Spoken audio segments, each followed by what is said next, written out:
and then she tried to save herself by throwing everyone under the bus. It's so juicy. Yeah, we've lost some talk. Hi and welcome to Flawsome Talk. I'm Kerstin Flor, journalist, Hollywood truth teller, and your voice of reason in a town built on delusion. Okay, so this case is getting so complicated, you guys. It's so hard to keep track of all the details in Blake Lively and Justin Baldoni's legal filings. So many things have happened in the last 10 months, and new things keeps coming to light and new rulings, and one is more complicated than the other. And that's why I'm really trying to make this easy to understand. As I spoke about yesterday, there's so many misleading headlines out right now saying that Justin Baldoni missed his deadline to appeal. As I said yesterday, that is not true. Also, I really want to get more into Jennifer Abel's explosive new filing in this episode. Yes, we're talking about Stephanie Jones' revenge plan and how it has backfired tremendously. As you know, the fight of the publicist is at the core of this case. Also, there's a cryptic message on Facebook from Colleen Hoover, and she's trying to explain why she's not speaking up. And Ryan Reynolds blames sexism on why Blake hasn't received enough credit for all her hard work. There's also a lot of big headlines today about Millie Bobby Brown and how she accused her co-star David Harbour of bullying and harassment. And that happens like a week after his ex-wife Lily Allen dropped a whole album accusing him of cheating on her. And lastly, we have to celebrate with Jennifer Aniston, who's finally coming out on Instagram, going public with her boyfriend. Okay, so let's just do some clarifications here first. As I said yesterday, there's a lot of headlines everywhere now of how Baldoni missed the deadline of his appeal.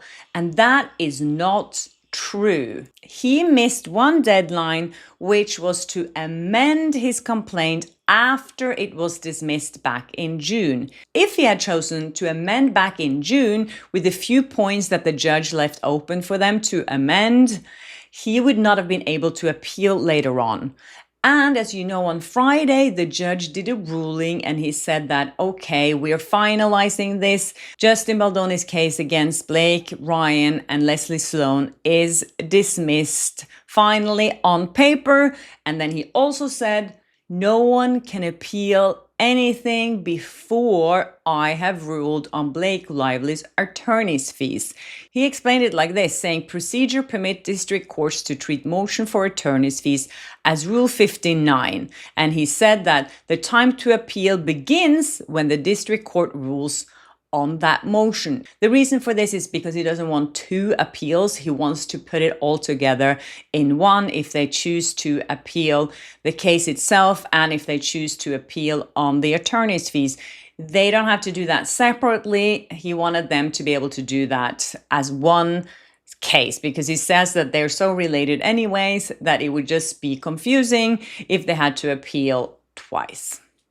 Also, it's very misleading that the media is saying that Justin Baldoni has given up and Blake Lively won. The thing is, the judge never even ruled on his claims. The judge only said that you cannot file these lawsuits because everything that Blake Lively said about you is privileged. The reason for that is because she filed a lawsuit, and through the lawsuit, she said all these things about him. And then New York Times picked it up and they are saying, oh, we just based all our reporting on that legal documents, which makes our speech privileged.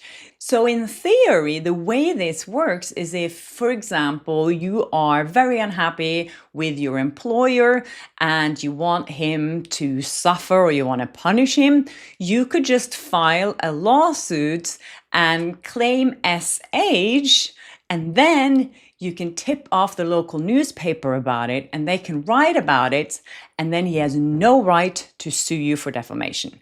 It's really crazy, but that's exactly what happened here. Another thing that the judge pointed out when he dismissed the case was that he said that Baldoni could not prove that Ryan Reynolds or Leslie Sloan said anything they didn't believe to be true.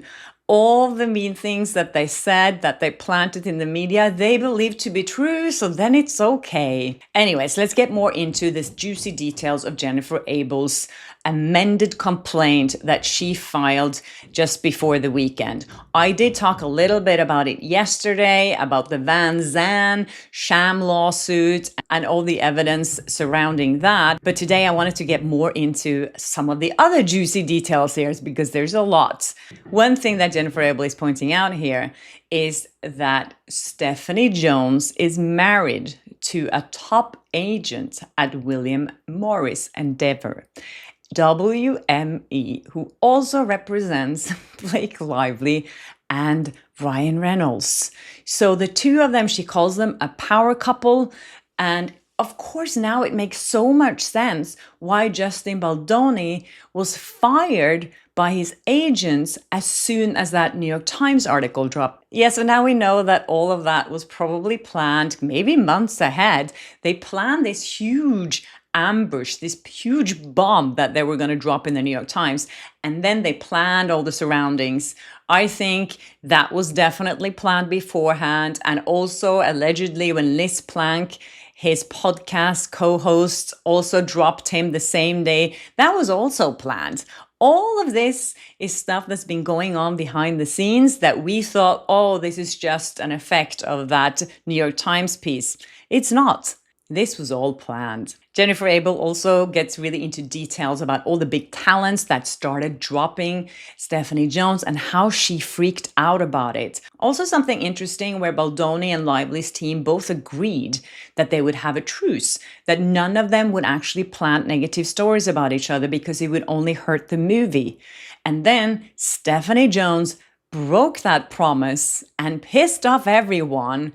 And then she tried to save herself by throwing everyone under the bus. It's so juicy. But before we get into that, a big thank you to the sponsor of this video, EarthBreeze. Okay, when I heard about EarthBreeze, I was like, yes. Why did I not know about this before? This is the best invention I've seen in a very long time. Have you noticed how many products you trust and use that are packed with unnecessary chemicals? When I actually started looking at what I'm using here at home, I found out that my laundry detergent was one of the worst offenders. And that actually means that you walk around with chemicals touching your skin every single day. It makes me itch just thinking about it. These amazing detergent sheets are free from harsh chemicals like optical brighteners, dyes, parabens, phosphates, and preservatives. And one of the best things, no heavy plastic jugs, no mess, and no harsh chemical residue. Just a lightweight, pre-measured sheet that dissolves so easily in the wash and gets the job done. And yes, your clothes still comes out fresh, clean, and soft. And this takes up absolutely no room. And the thing that most people don't even realize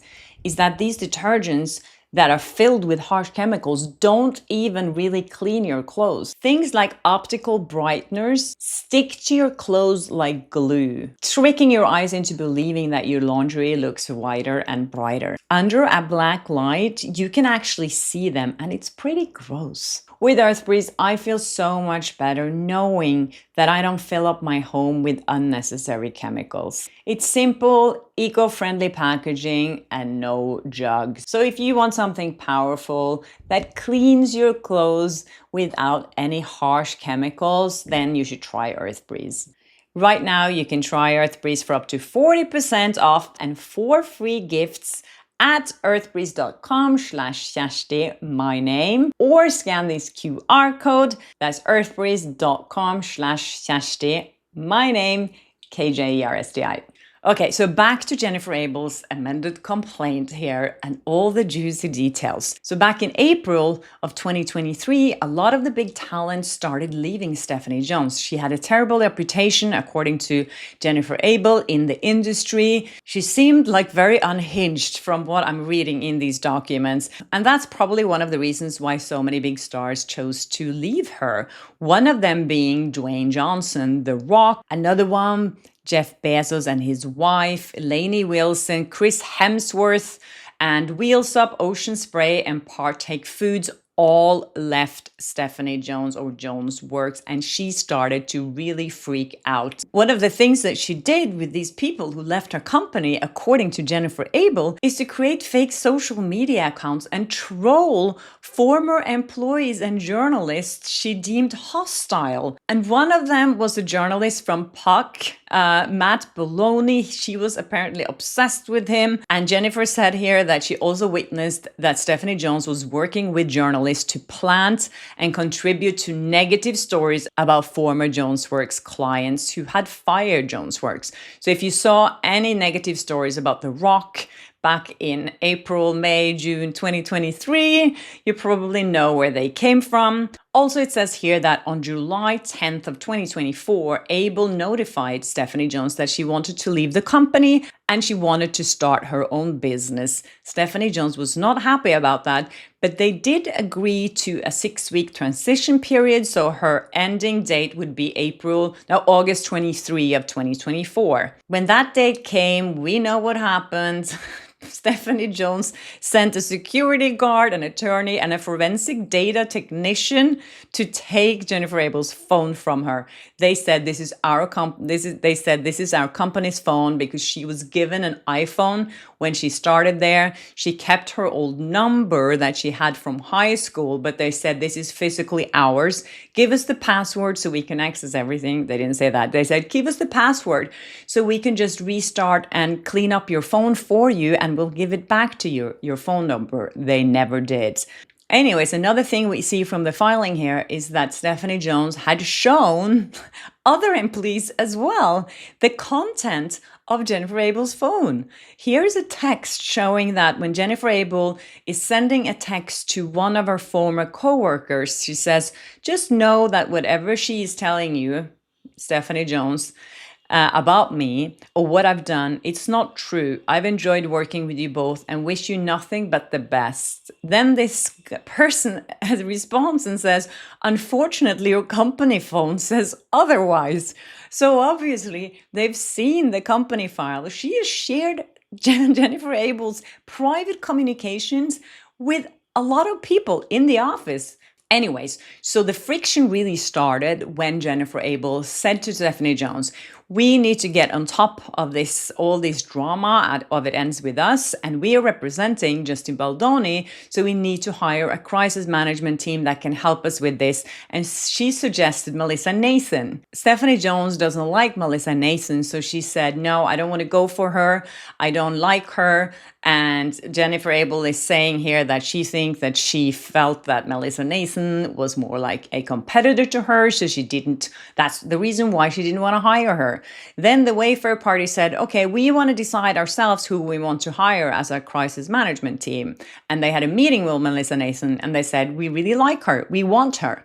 Then Stephanie Jones was furious with both Wayfair parties and Baldoni and with Jennifer Abel for going their own way and making their own decisions. And as you know, this was in the middle of all the crisis surrounding It Ends With Us. And Baldoni's team and Blake Lively's team had, according to Jennifer Abel here, agreed to a truce and not plant any negative stories about each other in the media during the promotion of It Ends With Us, because they said the most important thing here is the movie. So let's just keep the drama out of the press and deal with that later. But right now, we don't want any bad attention surrounding this movie. Stephanie Jones didn't care about that, so she contacted a Daily Mail reporter to insert herself into all the drama, because at that point, the Wayfair parties had kind of gotten enough of her, and they were like, she's not engaged in this anyways, because she wasn't really taking care of the account, because she didn't believe that the Wayfair parties or Baldoni was important enough. They were just small clients compared to the big fish that she was representing. And then she was like, oh, I need to be feeling a little more important. And then she started trying to plant stories. And this came out. And then Sony freaked out. The Wayfair parties freaked out. And Blake Lively's team was like, well, you broke the truce. now it's war. And then Stephanie Jones was trying to get out of it all and then blamed the Wayfair parties for trying to plant stories, while it was actually her who did that. So now she was desperate to leverage her reputation with Sony and with Blake Lively's team. So then Stephanie Jones emailed Sony's executive who was working on the film to declare that she was in Europe during the entire premiere of It Ends With Us. She had nothing to do with what was going on. And she said that all of this was Baldoni and the Wayfair party's fault, and that Sony should blame everything on them. Then Wayfair and Baldoni said, we lost all our trust in Stephanie Jones. We don't want anything to do with her anymore. Then Stephanie Jones started to threaten to sue them, and then she wanted revenge on all of them. So according to Jennifer Abel's amended complaint here, already on August 21st, Stephanie Jones had started to share information from her phone. I think that was the same day she actually got the phone, because on August 21st already, Melissa Nathan, the crisis expert, received a phone call from Leslie Sloan, Blake Lively's publicist, telling her, I've seen Jennifer Abel's text messages and you're in big trouble. On August 24, only 3 days later, Stephanie Jones tried to contact Blake Lively directly. You can see from the filing here that Jennifer Abel has spoken to either that person or someone close to that person, a witness, who is explaining that there was a phone call directly between Stephanie Jones and Blake Lively. And at that point, she most likely, allegedly, told her about all the text messages that she found on Jennifer Abel's phone and how Blake Lively could use it to ruin Justin Baldoni and the Wayfair parties. Here you can see all the redacted parts. It says here, on August 24th, Jones took things a step further and attempted to contact Lively directly through a mutual connection. And then that name of that person is probably on those lines. And then it says a few days later, Jones again reached out to blah, blah, blah, blah, blah, blah, blah, and then connected Jones and Lively directly in advance of the call. Something happened there. Revealing from a storm of negative publicity, Lively instructed a person here. Lively and Joe spoke by phone approximately a week later. Some redaction again. A few days later, Lively followed up with some stuff. I really want to see what's underneath this redaction. However, it is now well known that Jones transmitted the content of Abel's iPhone to Lively, who in return disseminated them more widely, including to the New York Times. So a month later, on September 27, that Van Zandt company filed that sham lawsuit, who then subpoenaed Jennifer Abel's phone. Basically, they subpoenaed 10 John Does because they were like, oh, we don't know who we're after here. We just know that there'd been some toxic workplace, blah, blah, blah. It was all BS, that entire lawsuit. And the fact is, at that point, Jennifer Abel didn't even have her phone anymore. So they just gave that to Stephanie Jones, and she was like, oh, okay, I'll just give you the phone. So that's how that happened. And as I said before, I spoke a lot about the Van Zandt sham lawsuit, so I'm not going to talk more about that here. But now we're just waiting for all the evidence that Jennifer Abel can collect to prove that there were communications between Ryan Reynolds, Blake Lively, Stephanie Jones, and Ryan and Blake's legal team from Manat, that they were filing this lawsuit for one purpose only, which was to get hold of that phone. And with that, there could be some criminal charges.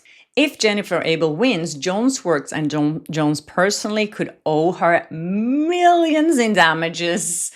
And also, there could be potentially some criminal exposure. So all of this frames this story so differently than what we've been fed by the press. Right now, when we look at this filing from Abel, it's so obvious that both her and Baldoni, are the victims here. And the fact that New York Times most likely reviewed these text messages that were obtained illegally. I don't know what consequences that could be for New York Times. But what definitely could happen here is more lawsuits, more civil lawsuits, because now all Wayfair Party and Jamie Heat and Melissa Nathan and even journalists could sue Stephanie Jones. Anyways, Colleen Hoover posted this on her Facebook. Interesting, she was responding to someone who said something that they support her, blah, blah, blah. And then Colleen Hoover said, "Thank you for this. It has been a rough year and I wish people knew my side. But if speaking up means I have to speak down about someone else, I'll just happily carry on and do my best to remain mentally stable throughout it all while focusing on my career that I truly love." Thank you, Kim, for sending me this. This is so interesting because, of course, she's not saying here where the truth lays. She's not saying that speaking up about Blake would be to speak down about someone else or the other way around with Justin Baldoni. She wants people to keep guessing where she stands, which of course is hurting this case as well. If she would have been man enough or woman enough to actually stand up for what's right instead of being like, oh, I have to protect my mental health, that's more important than any of this. And my mental health is more important than all these people being judged every day in the media, and that she has contributed to the fact that this narrative has been accepted wildly by the public and the media. I think it's a disgrace.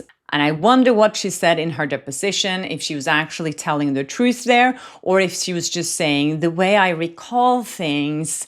And, you know, I believe things to be true. There's so many ways around this. Anyways, as you know, her movie is not doing great. So maybe it's a little bit of karma involved here. Also, there's an interesting article in Marie Claire. This is from 2021, so it's not a news story.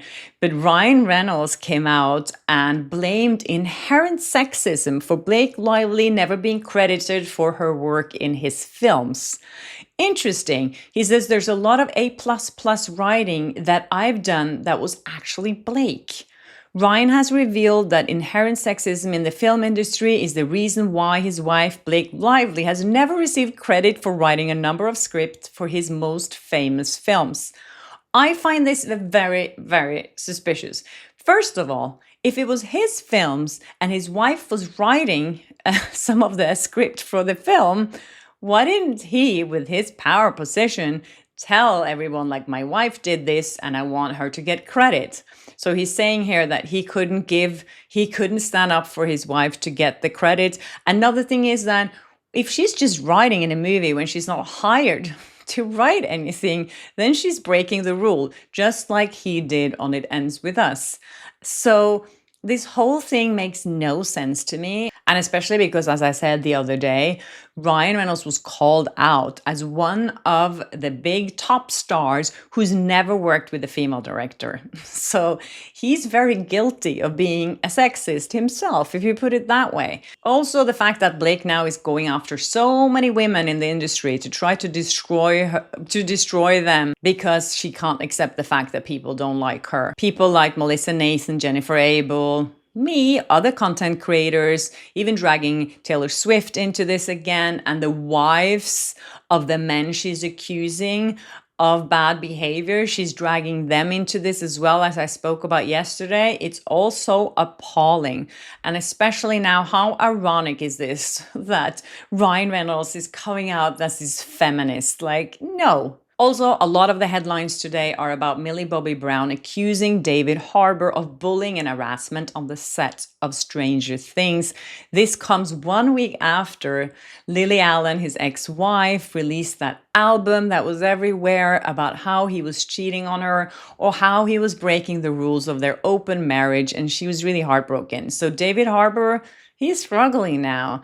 I don't know what happened here, but apparently they spent over a month investigating all these incidents that Millie Bobby Brown was referring to. And it says here that his wife at the time, Lily Allen, was very supportive of him during this time. I don't know why this story is coming out now. It's interesting. because at the end of this month is the final season, the premiere of Stranger Things, which everyone is super excited about. It's going to be the biggest thing ever. And this story just broke now, which is very damaging for the show, I think. Now that we know so much about publicists and how dirty they are and how they work, I wonder why this story was leaked right now. Because it did happen, it seemed like over a year ago. And because of all her accusations, Millie Bobby Brown had a special person with her that was following her around during the entire shoot of season 5 of the show. So she was never alone with him. There's no age here. She's just claiming that he bullied her and he harassed her and he made her feel terrible. There's a source here in this Daily Mail article that says that Netflix will never comment on an internal investigation, but the fact they've not denied it speaks volumes. Stranger Things helped put Netflix on the map. Millions of fans around the world have anticipating the finale. No one wants anything to take attention away from that. So there's a podcast here that refers to an interview that was done with David Harbour a while ago. Well, he said, Millie and I have always had sort of a special relationship because I knew her when she was so young. I knew her before any of this big fame hit. I have a real protective feeling for her. I have a real worry. I worry about her and the fame and all that she has to struggle with. And I've just always felt this kind of deep fatherly affection for her. So who knows what happened here? I don't know. Hopefully we'll get to know more soon. I don't want to jump to any conclusions yet because I feel it's so easy to do that before we know the whole truth. So I am giving both of them the benefit of the doubt here. So let's see what happens next if anyone else comes out to talk about this. Anyways, I wanted to end this episode with a little happy note. Jennifer Aniston is posting about her boyfriend on Instagram. She's finally going public with him and she seems very happy. I feel like everyone wants Jennifer Aniston to find love and be happy. So that makes me happy too. And congrats to Jennifer Aniston for being in love. Anyways, that's it for me, you guys. I hope you enjoyed this episode and thanks for watching. And if you haven't subscribed yet, please do and hit the notification bell so you never miss an episode of Flawsome Talk. And I'll see you tomorrow. Yeah, Bye. we flawsome talk.